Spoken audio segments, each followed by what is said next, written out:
Oh, I think we. I predict. You're gonna tell me I'm crazy. I think Jackson Holiday will be up this time next year.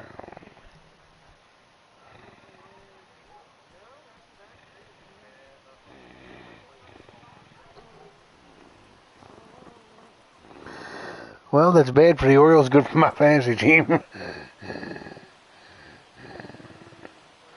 Yeah, I picked him up when he first came up.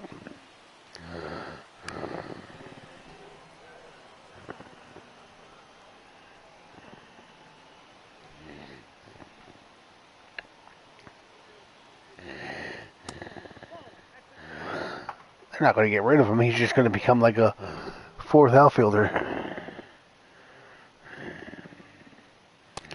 And he's a good fourth outfielder because he can play all three outfield positions. That's what you want out of a fourth outfielder.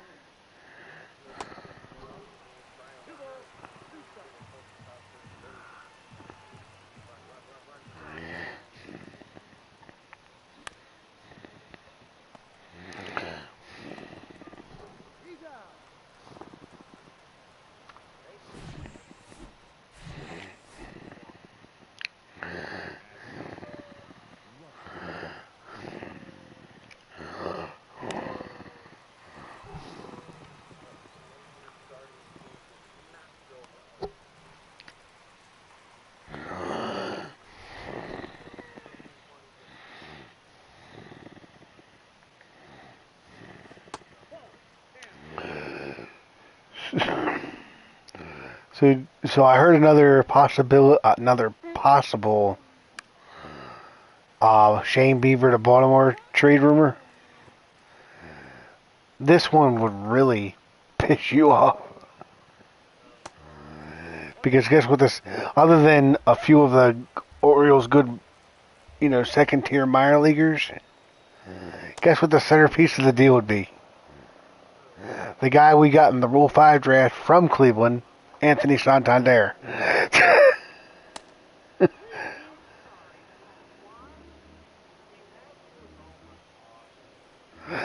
but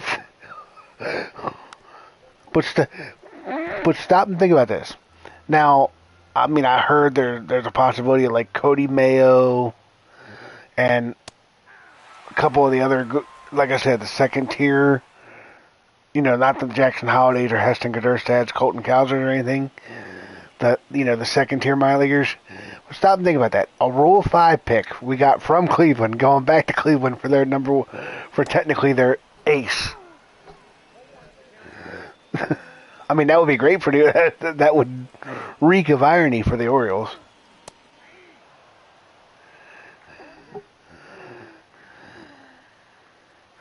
Now, do I believe that's actually going to happen? No.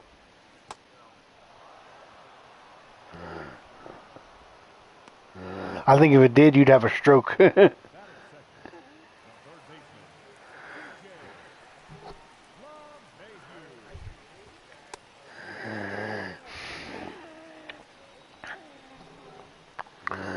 Well, I guess the idea behind it for the Guardians is they need hitting, and I guess they figure they got enough pitching.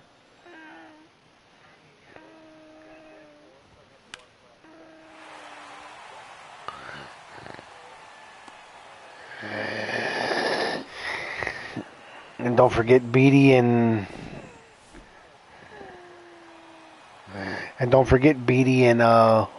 what's his face? No, Bybee and Logan Allen.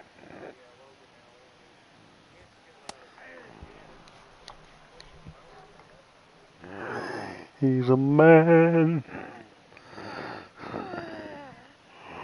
I just love the idea of the trade because of the irony of we got Santander as a Rule 5 pick from the, and then he would be the centerpiece of the trade that would bring back their ace.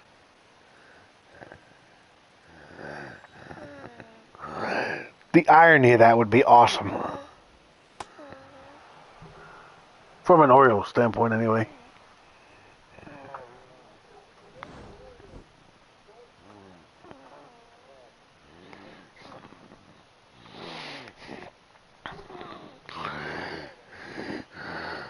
this year and next year.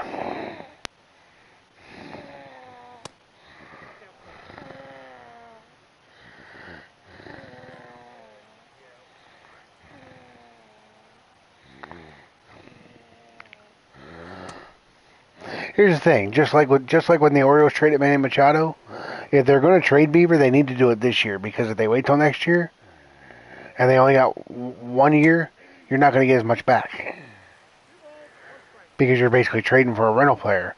And at least if you trade him this year, you had the argument of, well, they get in this year, they get in the rest of this year and all of next year.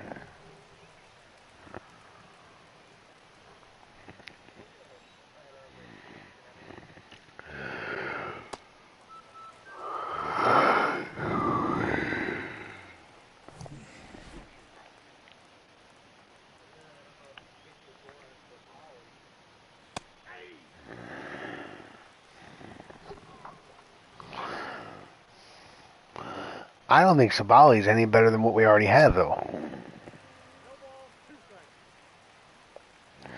And the idea behind a trade is you get, especially when you're a team that's, you know, got a second or third best record in the American League, you want to improve on that, or at least stay right where you're. And to me, like I said, Sabali isn't much better than what we have. I'm not saying he's not. I'm not saying all five of our starters are better than him, but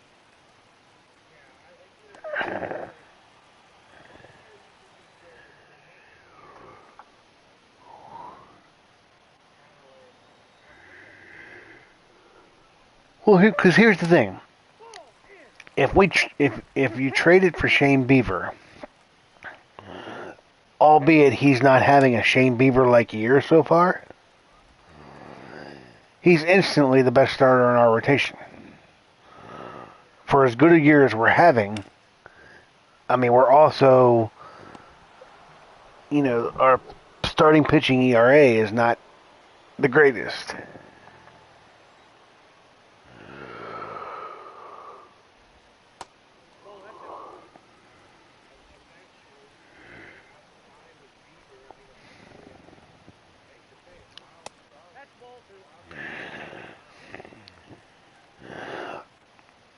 And I mean, I don't know how much you can, when I say you, I mean the Guardians, I don't know how much they can rely on Tristan McKenzie this year.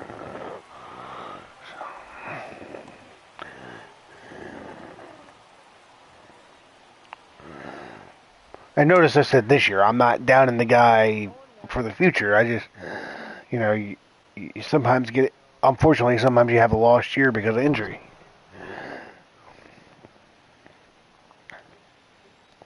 This just might be his lost year.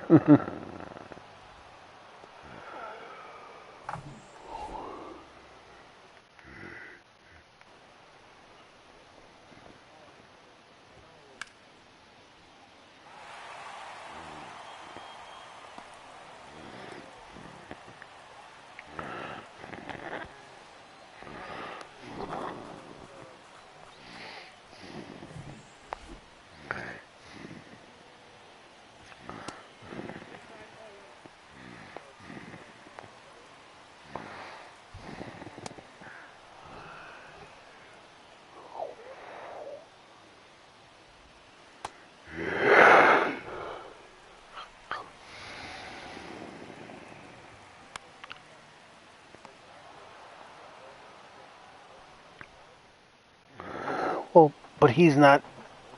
He's not there to hit home runs. He's there to be at the top of your lineup, score runs, and steal bases.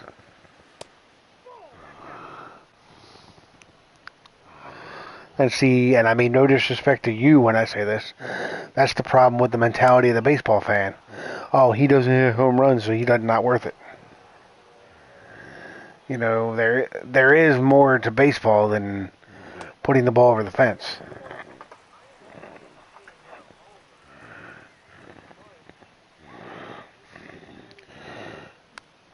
And So, there's a lot of people that could argue that had he not been in the steroid era, there's a lot of people that could argue he should get Hall of Fame consideration.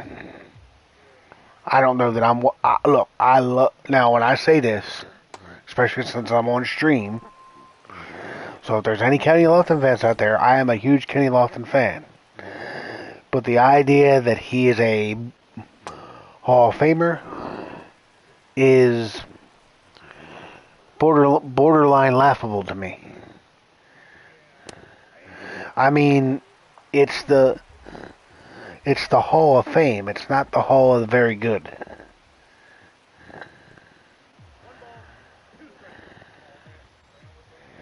I mean, and I really don't want to say this because I'm on stream, but one of my favorite players of all time, one of the nicest gentlemen I've ever met, probably, in my opinion, the nicest professional athlete I've ever met, Harold Baines. I will never begrudge him his spot in the Hall of Fame, but if you ask me if I think he should be in the Hall of Fame, no. Now, that being said, if somebody came to me today and said, we'll let you take Harold Baines out of the Hall of Fame if you want, I'm not going to remove a guy from the Hall of Fame, but do I feel like he should be there? No. He's a classic example of very, very good. You know what I mean?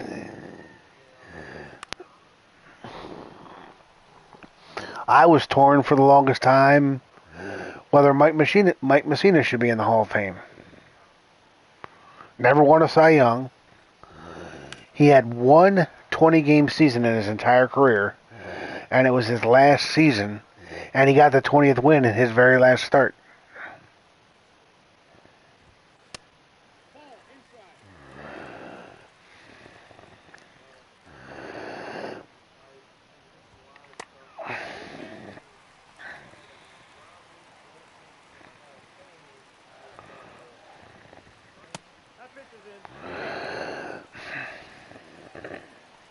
See, here's the thing, and this is not about, because you just brought up, this is not about Greinke. The fact of the matter is, because the game has changed, especially on the pitching side of things, the standard for pitchers are going to have to change a little bit. You know, before I was born, and even when I was a little kid and in my teenage years, the magic number to get into the Hall of Fame was 300-game winner. I don't think you're ever going to see a 300-game winner again. I mean, Justin Verlander has an outside chance if he stays healthy. He'd probably be damn close to there already if he hadn't lost, a season and a half due to injury already.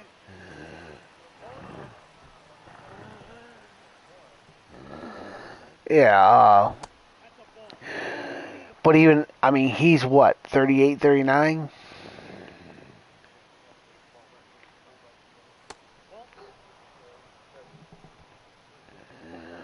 Please don't tell me you're going to make a case for Rich Hill in the Hall of Fame. Okay. Okay. Oh, my God. Yeah. Oh, my God.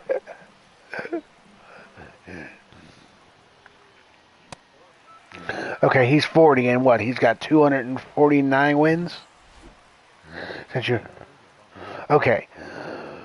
So, let's think about this. He's 50 wins. Let's just round it up and say he's 50 wins away. Right? He'd have to pitch probably till he's 43, 44, and average, 12 to 16 wins a year?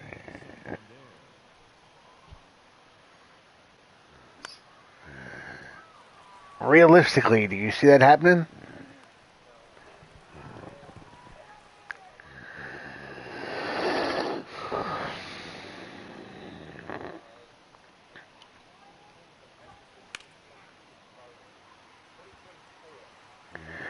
Okay, so this year and next year. So, but I'm saying, so he could theoretically, if he stays healthy, or even if he got to, if he got 25 wins in the next year and a half, he still needs another what, roughly just over 25 wins, and that's another season. That yeah, so you're looking at 3 to 4 seasons of at least 15 wins.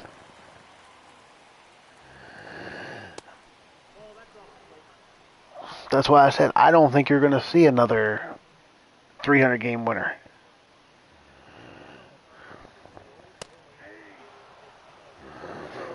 Oh, Verlander's going to get into the Hall of Fame.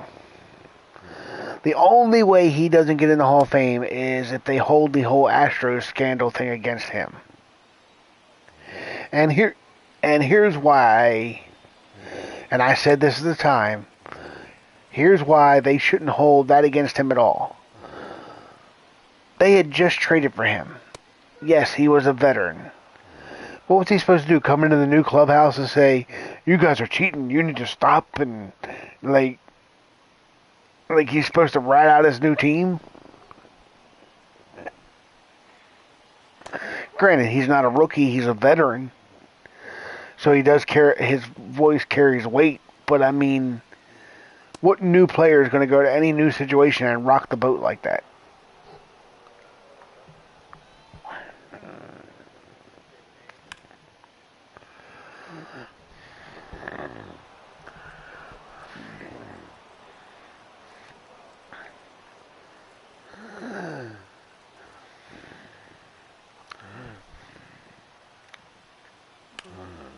And plus, he's a pitcher. That the trash can stuff was for to help with hitting. Who's to say he?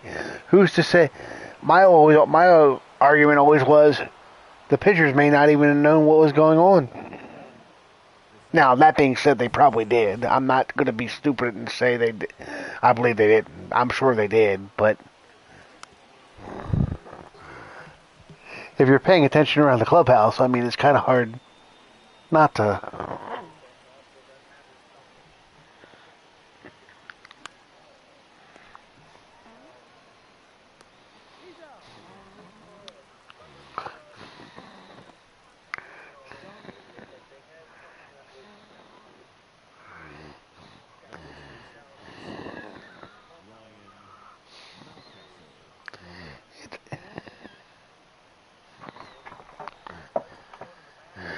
It figures.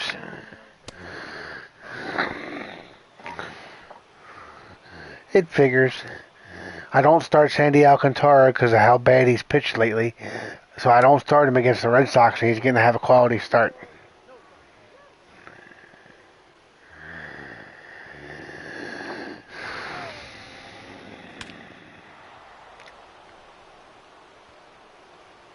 Ryan Mountcastle, wave it, bye-bye.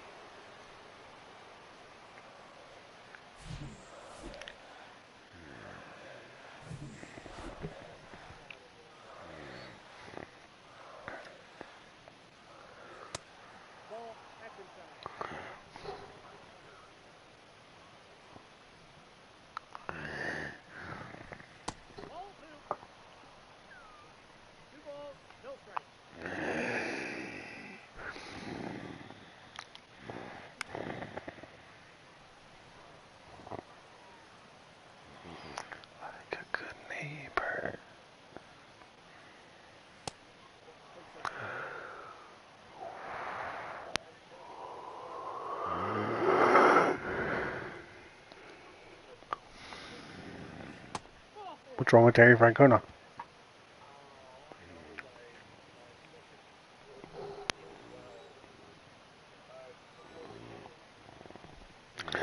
Now, his cancer's in remission. And correct me, let me back up before I say his I know he had some medical issue. Was it back in the day? Was it cancer? And if so, is it in remission? I don't remember, and I don't want to misspeak and be. I know he had some serious health issue. I want to say he had. I thought he had cancer of some sort.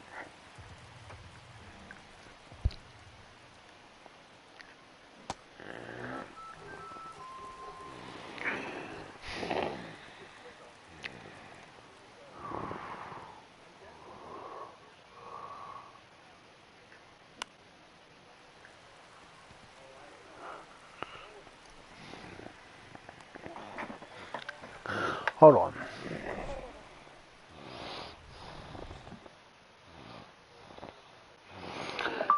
Terry Francona health issue. According to Bleacher Report, Francona dealt with gastrointestinal problems and blood clotting issues in 2020.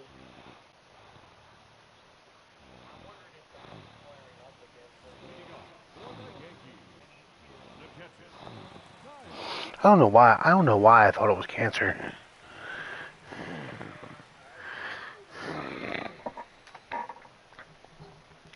Well, I knew it was something. Everything is something.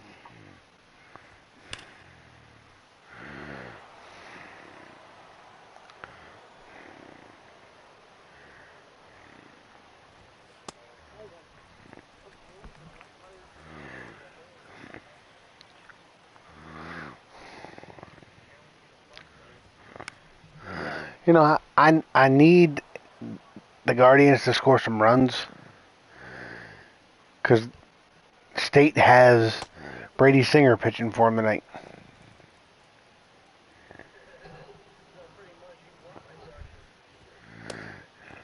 Exactly.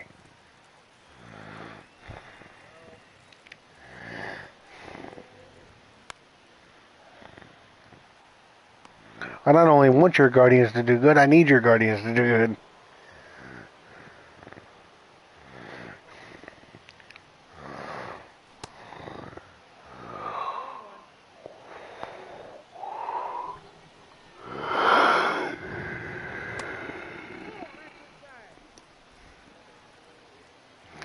What did you think of that beatdown the Rockies got hit with the other night?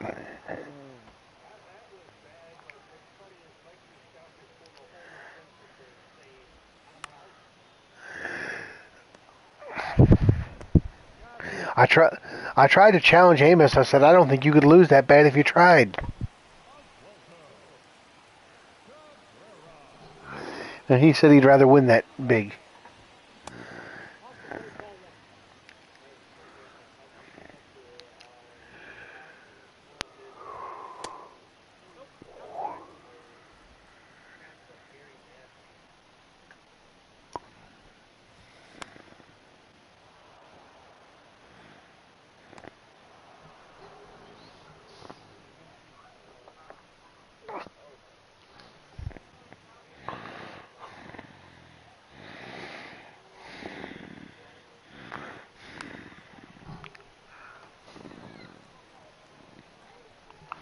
Oh, that was pleasant.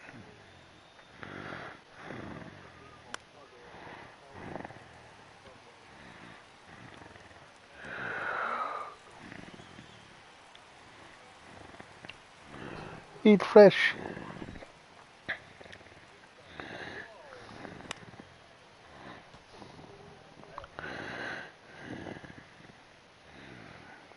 I'm pitching pretty good with Cole Irvin.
Oh, the humanity.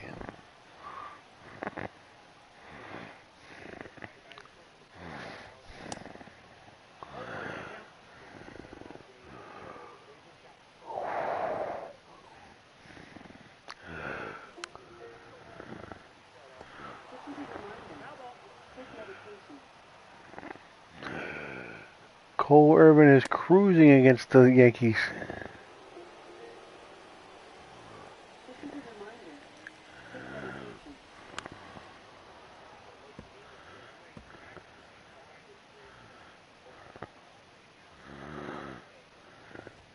Unfortunately, I can't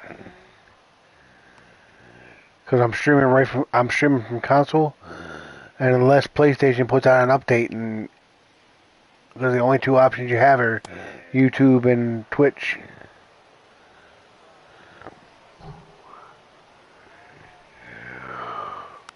You better give it back.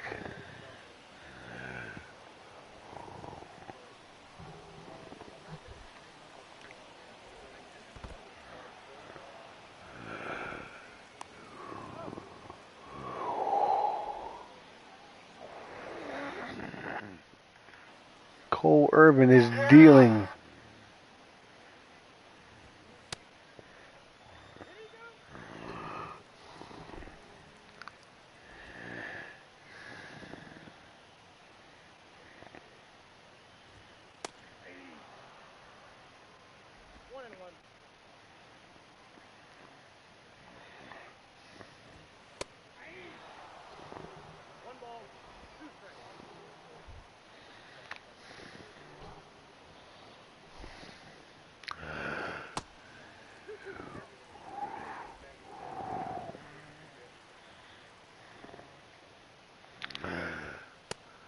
Ooh.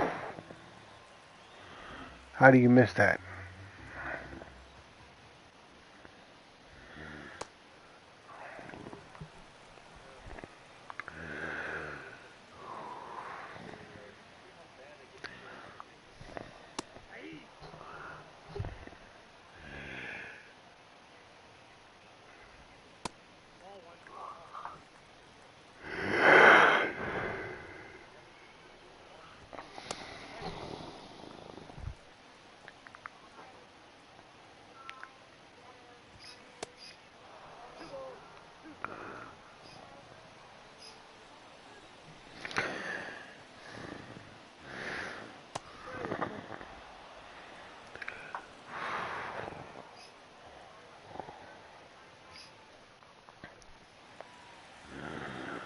Cole Irvin is dealing.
Ryan Mountcastle does it again. Second home run of the game.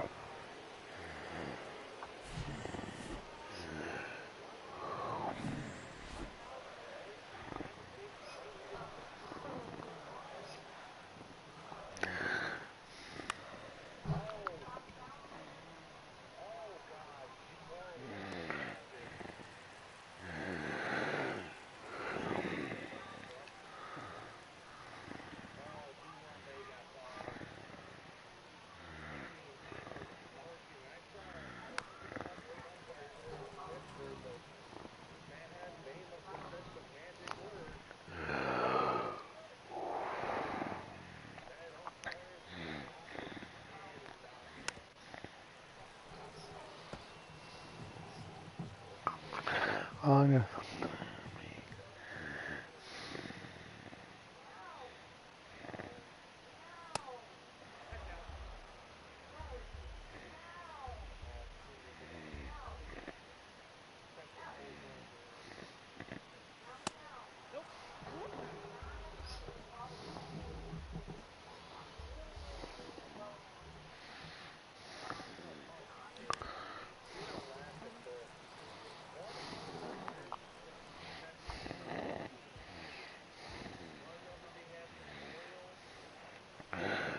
Gunnar Henderson.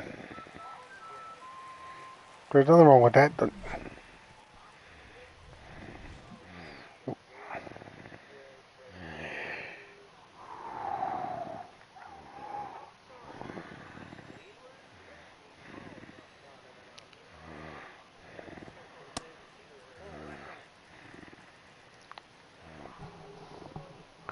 No, I disagree with that. I think Naylor is more of a home run hitter than Ramirez. Ramirez is more of a gap-to-gap line drive guy. Naylor's whole game is power.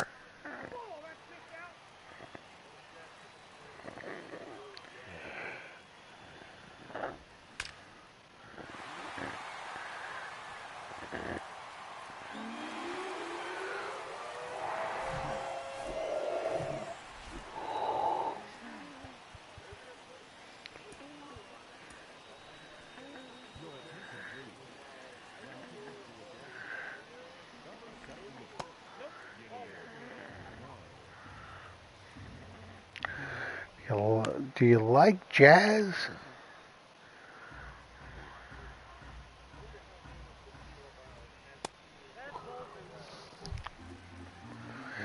I have heard talk about them changing the home run derby so that every team gets a representative in the derby, but that would, yeah, but you know how long that would make the derby?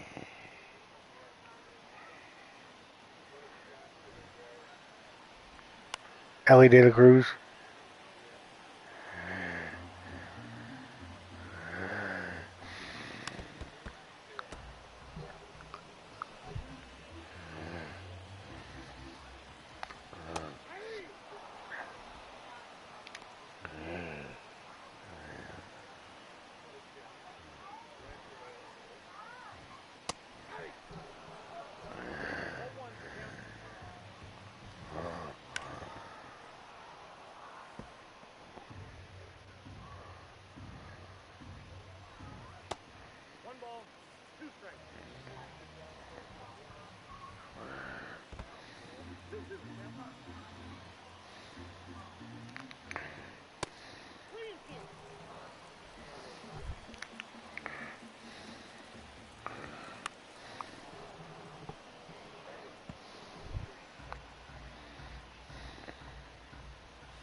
Me either.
I bought that charging dock for mine. Best $20 I ever spent.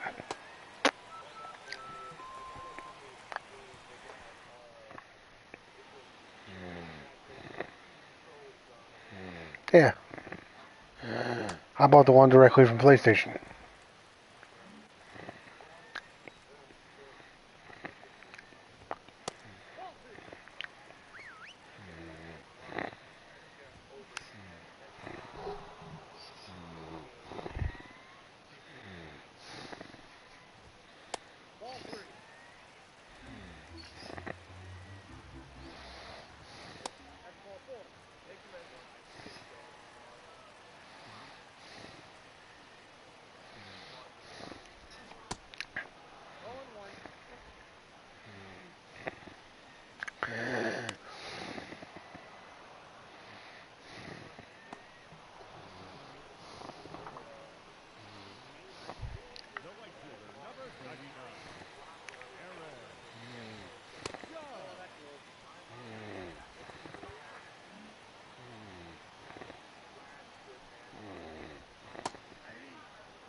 I don't really play racing games.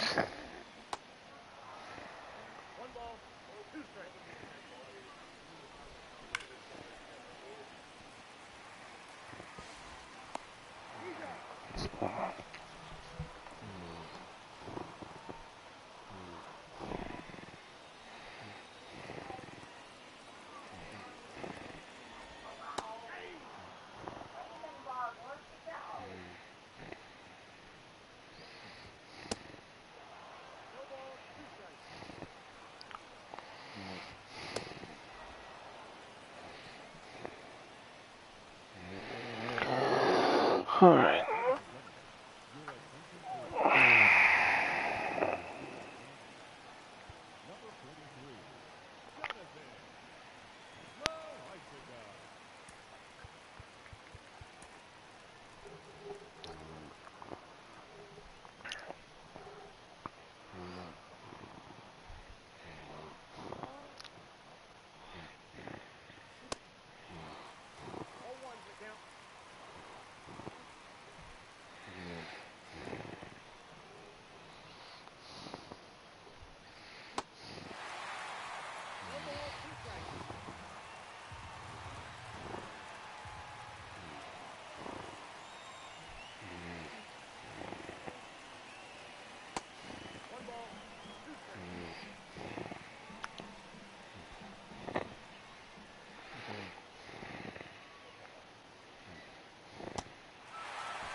Let's see if I close this game out.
That's all, folks.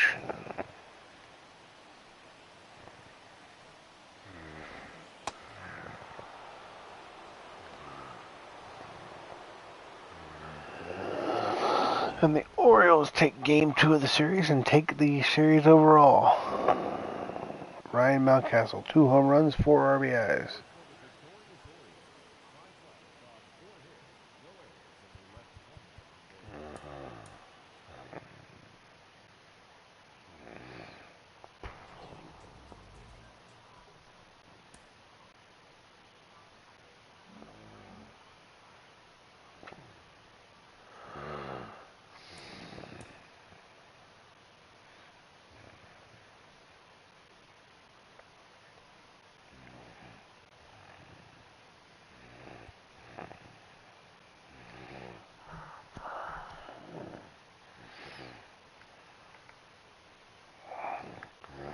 All right, bud.